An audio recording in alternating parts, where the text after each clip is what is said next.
Good morning students, నేను మీ Ganesh sir. ఈ క్వశ్చన్ అనేది మనకి గ్రూప్ డిలో 2022లో ఇవ్వబడినటువంటి question.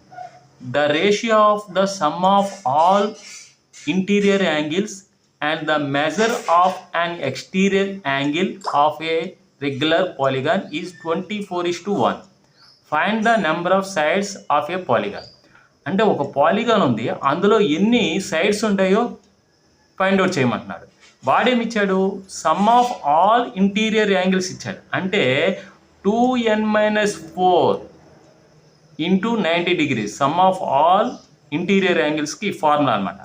Is divided by the measure of an exterior angle. Exterior angle అనేది ఒకే ఒక యాంగిల్ అనమాట. ఎక్స్టీరియర్ యాంగిల్ అదేమవుతుంది? 360 degrees బై n అవుతుంది అనమాట. దట్ ఈక్వల్ టు ఎంత రేషియో ఇచ్చాడు? 24/1. ఇప్పుడు 91 జా 94 జా. ఇప్పుడు 2n-4 ఇంటూ ఈ 4/n కాస్త ఏమవుతుంది? n/4 అవుతుంది. దట్ ఈక్వల్ టు ఏమవుతుంది? 24. ఇక్కడ 2 కామన్ తీసినట్టయితే 2 into n-2 into n/4 that equal to 24. 2 1 జా 2 2 జా. ఇప్పుడు మనకేం మిగిలింది? n into n-2 that equal to 48.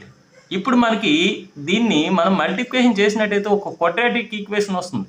దాని నుంచి మనము సొల్యూషన్ అనేది n వాల్యూ ఫైండ్ అవుట్ చేయాలి. అలా కాకుండా మనకి ఇచ్చినటువంటి ఆప్షన్స్ ఉన్నాయి కదా, ఈ ఆప్షన్స్ని ఇందులో సాటిస్ఫై ఏ నెంబర్ అయితే సాటిస్ఫై అవుతుందో అదే మన ఆన్సర్ అవుతుంది. ఫర్ ఎగ్జాంపుల్ మనం 8 తీసుకున్నాం అనుకోండి. 8 ఇంటూ 8-2 అంటే 6. 8 6 48.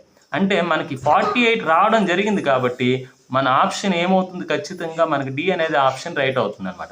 అంటే number of sides in a polygon is 8 అనమాట.